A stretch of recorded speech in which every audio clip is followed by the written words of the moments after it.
Hello everyone, আসসালামু আলাইকুম। আশা করছি সবাই ভালো আছেন। আমরাও আলহামদুলিল্লাহ ভালো আছি। 25 এপ্রিল শুক্রবার ছিল ইতালির লিবারেশন ডে, মানে স্বাধীনতা দিবস। সরকারি ছুটি, তাই আমাদেরও ডে অফ ছিল। সপরিবারে মিলে চলে গিয়েছিলাম সান জোভানির সুন্দর এই পার্কটিতে। ফেস্তা দেল্লা লিবারেশনে হলো ইতালির মুক্তির বার্ষিকী, প্রতিরোধের বার্ষিকী, অথবা 25 এপ্রিল নামেও পরিচিত। ইতালিতে একটি জাতীয় ছুটির দিন, যা নাৎসি জার্মানি এবং ইতালীয় সামাজিক প্রজাতন্ত্রের বিরুদ্ধে ইতালীয় প্রতিরোধ আন্দোলনের বিজয়কে স্মরণ করে, যা নাৎসিদের পুতুল রাষ্ট্র এবং ফ্যাসিস্টদের ঘাঁটি রাষ্ট্র, যা জার্মান দখল থেকে ইতালির মুক্তি এবং দ্বিতীয় বিশ্বযুদ্ধের শেষ পর্যায়ে ইতালীয় গৃহযুদ্ধের সমাপ্তিতে পরিণত হয়। এটি প্রজাতন্ত্র দিবস ফেস্তা দেল্লা রিপাবলিকা থেকে আলাদা, যা 2 জুন অনুষ্ঠিত হয় এবং 1946 সালের ইতালীয় প্রাতিষ্ঠানিক গণভোটকে স্মরণ করে। সান জোভানির এই পার্কটা এতই বড় যে এখানে আসলে অনেকগুলো টুরিস্ট পয়েন্ট একসাথে দেখা যায়, যেমন basilica di San Giovanni in Laterano, Via Appia Nuova, basilica di Santa Croce in জেরুসালেমে, আন্তিতিয়েত্রো কাস্ত্রেয়ানসে, centro commerciale হাপ্পিও, Parco Archeologico del Appia Antica. এই সমস্ত পয়েন্টগুলো দেখতে পারবেন জোনা সান জোভানির আশেপাশে। সুন্দর একটা হিস্টোরিক্যাল প্লেসের সাথে সুন্দর একটা বাচ্চাদের ছোট্ট পার্ক রয়েছে। বাচ্চারা তো বেশ এনজয় করলো, পার্কে খেলাধুলা করলো আমার মেয়েটা। তারপর আরও কিছু ফটোশ্যুট করলাম সবাই মিলে। অফিসিয়াল প্রিমাভেরা কিংবা অফিসিয়াল বসন্ত শুরু হয় ইতালিতে 21 মার্চে, তাই চারপাশে শুধু ফুলের সুগন্ধ। সুন্দর সুন্দর বিভিন্ন ফুল ফুটে থাকে মার্চ মাস থেকে পুরো আগস্ট সেপ্টেম্বর পর্যন্ত। চারপাশে বসন্তের ফুলগুলো এত সুন্দর মোমো করে যে প্রকৃতিটা চারপাশে অনেক সুন্দর লাগে। আজকে আমরা এই পার্কটায় ড্রোন শ্যুট করব বিধায় পুরো ফ্যামিলি চলে এসেছি। প্লেসটা এতই সুন্দর যে ড্রোনে খুব সুন্দর লাগছে ভিডিওটা। আমরা সবাই যখন আমাদের বাংলাদেশ থেকে নতুন নতুন ইতালিতে আসি, তখন দেখা যায় কাপলরা মিলে সবাই এখানে ওখানে বা বিভিন্ন পার্কগুলোতে, বিশেষ করে রোম শহরে সব জায়গায় ঘোরা হয়। তবে আস্তে আস্তে যখন ফ্যামিলি বড় হয়, বাচ্চারা বড় হয়, সংসার বাচ্চা কাচ্চার ব্যস্ততার খাতিরে ওভাবে আর সব প্লেসগুলোতে যাওয়া হয় না।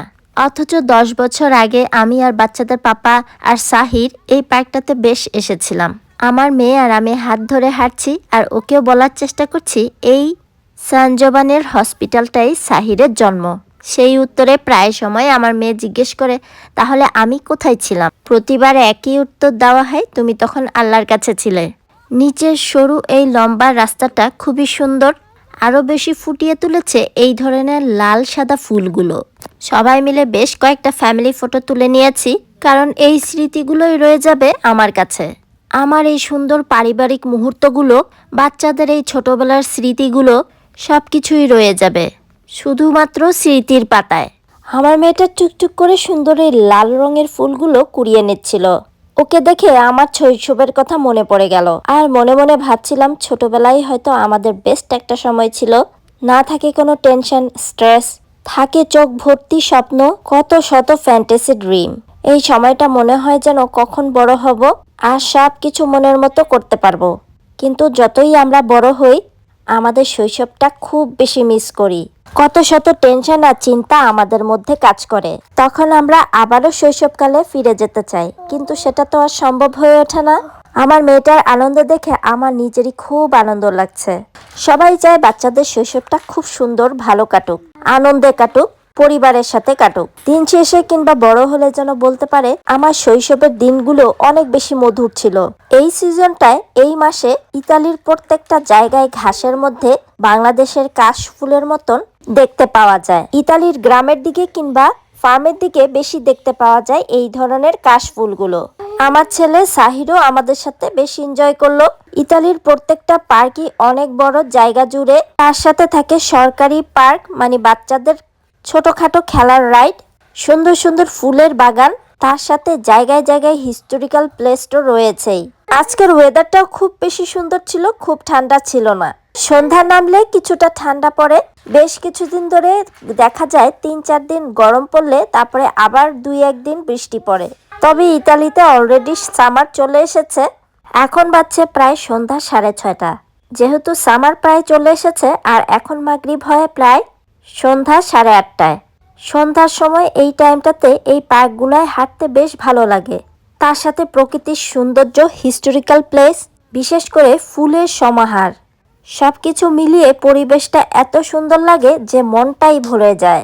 কারো মন খারাপ থাকলেও এই পরিবেশে আসলে মনটা ফুরফুরে ভালো হয়ে যায়। ছোট্ট একটা ফুলের গার্ডেন করে রেখেছে, তার সাথে কোন ফুলের কি নাম সেটাও লিখে রেখেছে। সাধারণত আমরা পিৎজায় যে দেই এই হলো রোজমারিন। সামারের সময় জায়গায় জায়গায় গার্ডেনে এই রোজমারিন পাতাগুলো ফুটে থাকে। বাড়ি যেতে যেতে সুন্দর পরিবেশটা আবারও একটু ভালো করে দেখলাম। পুরনো স্মৃতিগুলো বেশ মনে পড়ছে, কারণ এই সানজবানি হসপিটালেই আমার ছেলের জন্ম। জন্মের পরও প্রায় 15 দিনের মতন আমার ছেলেটাকে হসপিটালে রেখেছিল প্রিম্যাচিউর বেবি হওয়ার কারণে। তাই মোটামুটি ঘন ঘনই আসতে হয়েছিল এই সানজবানিতে। এই পর্যায়ে একটা রিকোয়েস্ট করে নেই, যারা যারা এখন আমার বিজনেস পেজটা চেক আউট করেননি প্লিজ আমার বিজনেস পেজটা চেক আউট করে নেবেন। সামনে যেহেতু সামার চলে এসেছে, আরো সুন্দর সুন্দর সামার কালেকশনও রয়েছে পেজের মধ্যে। রোম সহ রোমের বাইরের প্রত্যেকটা সিটিতে ডেলিভারি দিয়ে থাকি আমরা। তাই অর্ডার করতে অবশ্যই সান্তাস কালেকশনের পেজে ইনবক্স করবেন। এই হলো সানজবানির বড় গির্জা, তার সাথে মিউজিয়াম। প্রতি বছর 1 মে কিংবা শ্রমিক দিবসে এই সানজবানির পিয়াচ্ছাতেই বড় একটা গানের কনসার্ট বসে। যদিও এখন আমাদের এই কনসার্টে আর আসা হয় না, বিভিন্ন দেশ থেকেও শিল্পীরা এসে এই কনসার্টে অংশগ্রহণ করে। ইতালির স্বাধীনতা দিবস প্লাস 1 মে শ্রমিক দিবস, সব দিবসেরই বেশ ভালো একটা ছুটি পেয়েছি। তাই যখনই ছুটি পাই এইসব ওকেশনে বাচ্চাদের নিয়ে বের হয়ে পড়ি রোমের বিভিন্ন আশেপাশের পার্কে। সবার ছুটি কেমন কাটিয়েছেন অবশ্যই কমেন্টস করে জানাবেন। আজকের ভিডিওটি আর লম্বা করছি না, সবাই ভালো সুস্থ নিরাপদে থাকবেন। আমার ছোট্ট পরিবারটার জন্য দোয়া করবেন। আল্লাহ হাফেজ, আসসালামু আলাইকুম, থ্যাংকস ফর ওয়াচিং।